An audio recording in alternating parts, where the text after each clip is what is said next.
I never dated here because I saw vicariously through my roommate how terrible. There is a difference between a mistake and a pattern. Mistakes are isolated. Patterns repeat. And when a pattern involves erased relationships, rewritten timelines, missing evidence, and silence where answers should exist, that is no longer coincidence. That is design. Because when someone tells you a story about who they are, and the facts refuse to cooperate, the question is what went wrong. The question is, what were you never supposed to see? Like, share, comment, and subscribe to my channel. No gloss, no sugarcoat, just raw reality. Let's begin calmly. No accusations. No assumptions. Just timelines. Because timelines don't lie. People do. For years, the public was given a very specific narrative about Erika Kirk. A narrative that positioned her as disciplined, focused, untouched by modern dating culture. She publicly stated that she had not dated anyone for 5 years before meeting Charlie. 5 years. That detail matters because it becomes the foundation for everything else we're supposed to believe. So the only responsible thing to do is to test it. On December 14th, during a nationally aired town hall, Erika Kirk said something very clear. She said she had not dated anyone during the 5 years she lived in New York. She described herself as uninterested in drinking, uninterested in social scenes. She framed her past as quiet, clean, and deliberately empty. This was not a passing comment. It was a defining statement. So let's ask the obvious question.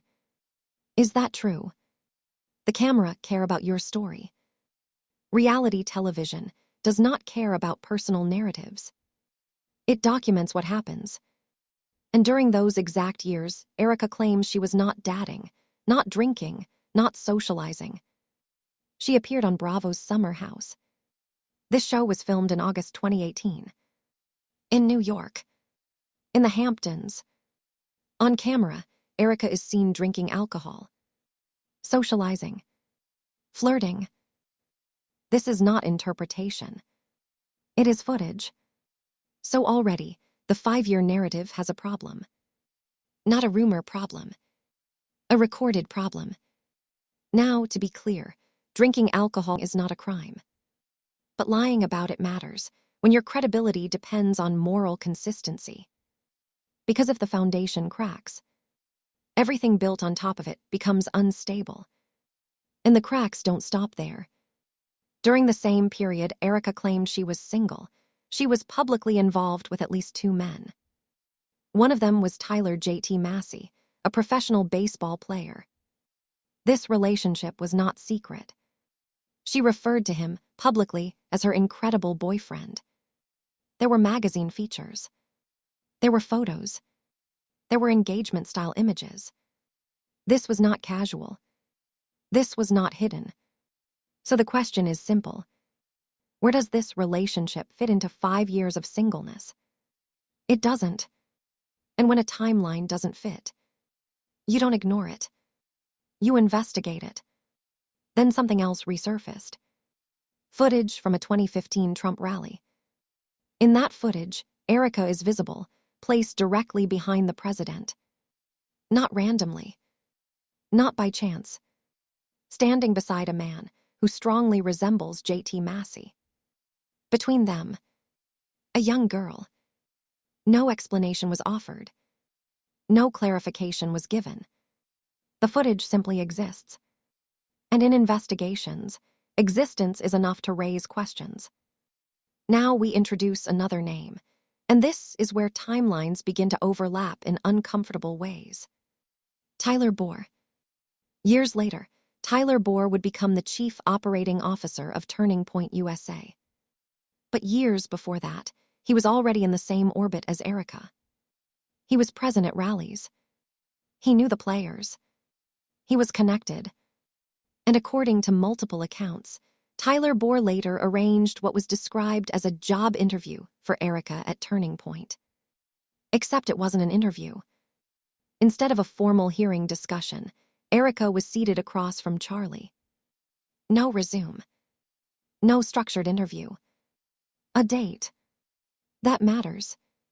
Because organic relationships do not begin with deception. And setups always raise one question. Who initiated this and why?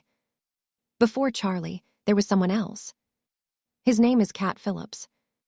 This was not speculation. This was documented. In September 2017, Cat Phillips posted a photo of himself and Erika on a painting date. The caption was clear. They were together. Cat Phillips worked as a senior editor for the Daily Wire. He later became visibly involved with Turning Point USA. And notably, that involvement intensified after Charlie's death. Again, timelines matter. What caught public attention wasn't just the relationship. It was what happened next. Photos disappeared. Posts vanished. Mentions were scrubbed. Both Erika and Cat appear to have erased evidence of their relationship. Scrubbing a relationship takes coordination. It takes effort. People don't erase history without motivation. So the question becomes, what were they afraid someone would find? Here, where the narrative collapses under its own weight. There is photographic evidence of Cat Phillips and Charlie together in 2017. Friends. Basketball. Hanging out. But Erika claims she did not meet Charlie until 2018. Let's pause. If Erika was dating Cat in 2017, and Cat was already close with Charlie in 2017, how is it possible that Erika did not meet Charlie until a year later? There is no reasonable explanation. Only silence. Cat Phillips is not an isolated figure. His father, Tim Phillips, was the former president of Americans for Prosperity, a powerful Republican organization. In 2021, Tim Phillips resigned quietly. The reason given: personal impropriety. No details. No transparency. Quiet exits rarely indicate minor issues.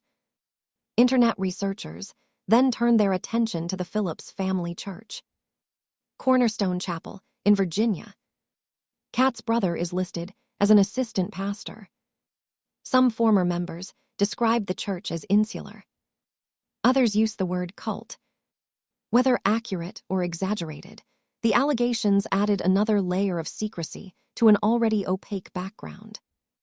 Then came an oddly specific detail. Cat Phillips reportedly has a pizza tattoo on the inside of his bottom lip. Normally insignificant. Except Charlie had publicly warned about pizza symbolism as coded language used by criminals.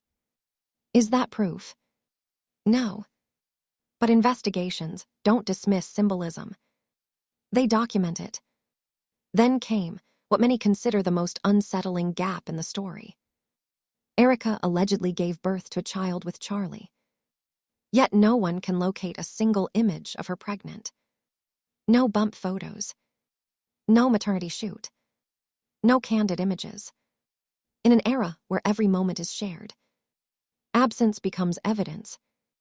Before his death, Charlie allegedly sent a message to someone close to him. Not messaging people the day before saying, I'm going to be murdered. Andrew Colbert is the person who received a text message from Charlie Kirk saying they're going to kill me. He wrote me this: please pray for me. Quote, I know they want me dead.